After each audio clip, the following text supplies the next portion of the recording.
Hello everyone, my name is Melissa Tosetti and I am the founder of The Savvy Life, and this is... I'm Kevin Gibbons and I'm Vice President of The Savvy Life. And our show, Living the Savvy Life, is about smart spending and really looking at your finances from a lifestyle perspective.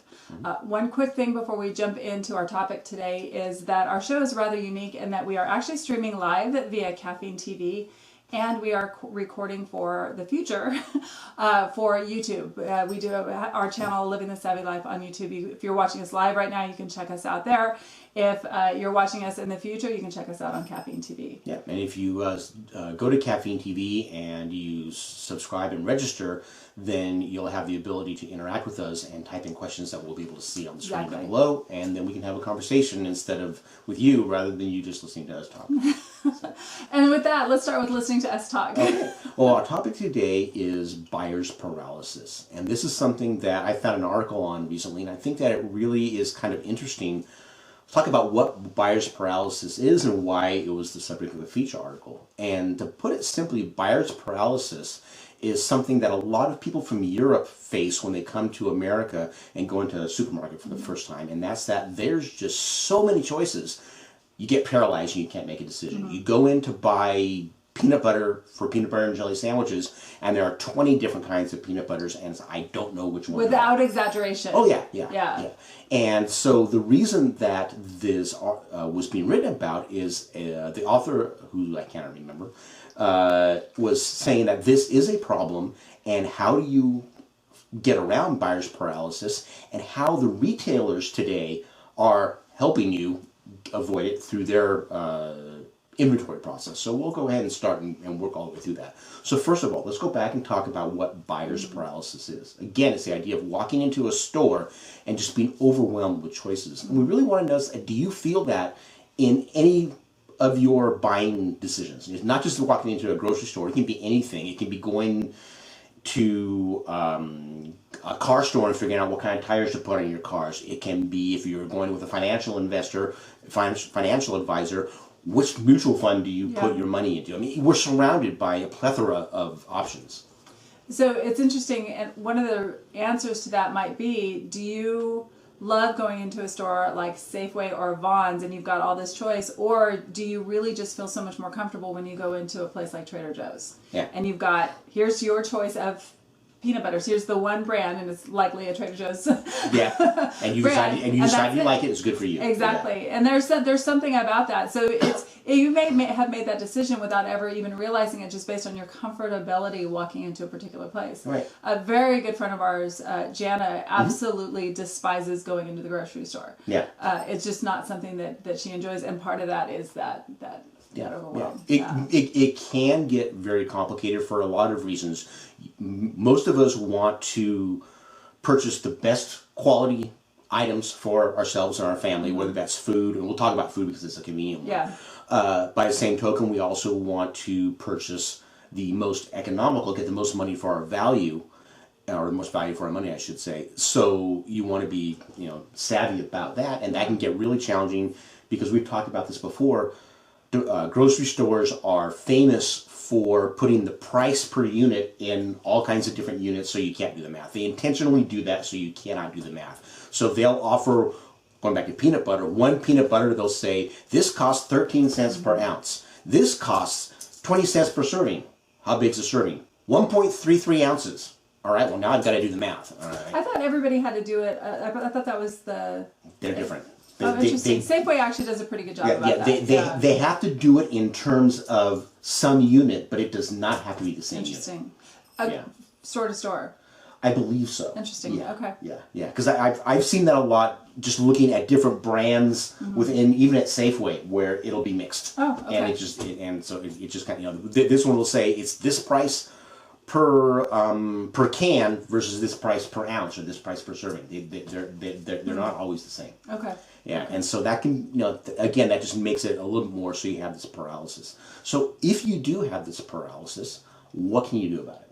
All right, and so one of the things you can do is you can narrow your choices down. All right, simply, and one really convenient way to do that is if you are looking at a specific thing. Again, we'll keep on the peanut butter because if I keep the same topic, I don't need to think too much. We're limiting your choices. Exactly. what are the three things that I really care about with peanut butter? I care that, and for me personally, I care that it is simple, that it's peanuts and oil, and that's it. I don't want added sugar. I don't want all the added processing. So the ingredients are one of the key things. I care that it is sourced in the United States. I'm getting really nervous about a lot of produce and prepared foods that come from different countries. You know, specifically the stuff that comes from China. They're not that well regulated, and so there's some health concerns. And I care about price. So those are the three things that I'm going to base it on. So I'm going to go look. That narrows my choices right down. I'm going to go look for the peanut butter only that has the peanuts and oil. So that eliminates a lot of the popular ones that we grew up with as kids. I'm going to look for ones that are sourced in the U.S. Okay, that cuts down some as well. And now I'm going to start looking at price differences. And so now I've cut my choices down to something that's manageable. Yeah. You know, I think that one of the other things that dances around this particular topic is the idea of also going, when you're doing your shopping, you're not doing it when you're exhausted. Because the minute you do it when you're exhausted, that overwhelm becomes amplified. Yep, and you get more, and you get more paralysis. It takes brain power to make these decisions. Yeah. And it's not something you want to do on the fly. So one of the things we talk about for grocery shopping is set it up in a schedule, have a list that you're operating off of, that you're looking at your pantry, so you're replenishing your pantry inventory so you know what items you need. At that time, when you're looking at that list, you can prioritize. I need peanut butter, I need flour, I need butter. Yeah. What are the three categories, three properties that I'm most interested in? Identify those ahead of time so you're not having to exercise all that brain power on the fly when you're in the store. So, talking specifically, if we take this topic a little bit broader and we talk about just smart spending, because that's what we talk about, the smart spending tactics, that idea of giving yourself time, not being exhausted when you're doing it. This is another savvy confession. I had an experience last night where my son is, they're doing something in PE, called a relay or something where they're getting time for it. He's a pretty athletic kid, but he had a blowout in his shoes, and when we went to go replace his shoes, I was actually mortified because I didn't realize how bad they were. He looked like a hobo. But what happened was our intention was to replace the shoes this weekend. We forgot. And then the days tripped by, and then he really wanted to have them replaced. And again, I don't want him getting hurt rolling a toe or something because his toe's exposed. Yeah. So last night after I taught at my husband's martial arts school, throw Dante in the car, and we're going to this one place that has, specifically we wanted to get him a pair of Vans shoes. So we narrowed our choice, right? Because the other shoes that we were getting for him were blowing out. Unfortunately, Vans is a very popular, very well-known athletic shoe, like skate shoes, and there probably are like 20, 30 different kinds of Vans, I would think. Well, there were...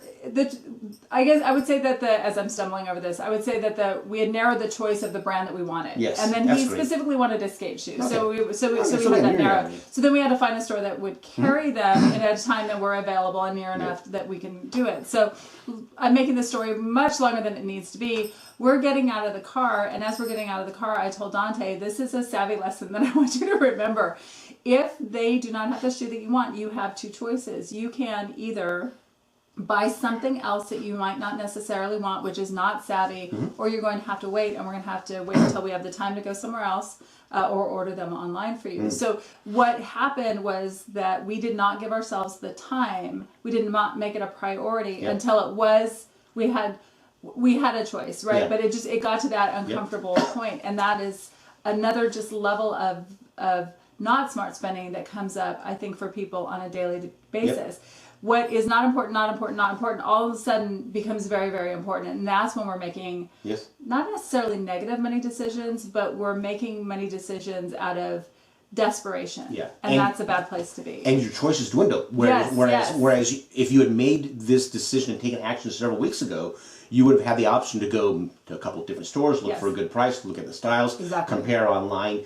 Wait for them to go on sale, which is even better. Yeah, now because of the time constraints, you've limited your choices, and one hand you've avoided the buyer's paralysis, but you're stuck, like you say, maybe not getting what you really wanted because of the time constraints. Yeah. Which just goes on to another part of this story, which is an experience I had with a client earlier this week, and we were talking about how you do your best when it comes to smart spending, but there are just times where your hand is forced. Yeah. We have had an extraordinary last couple of weeks with time and we've had some health issues in the family. Everybody's okay now, but there was not zero time to do anything else than the highest priority.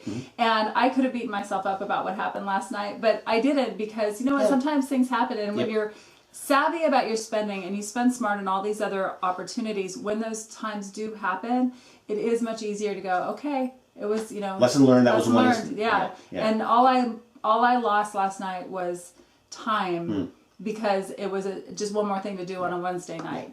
By the way, did we get the shoes? We got the shoes. Did we get them at a good price? Got them at a good price. Good. So it was a win-win situation. A little bit of stress, but otherwise good. Yeah, and I think that's a real key.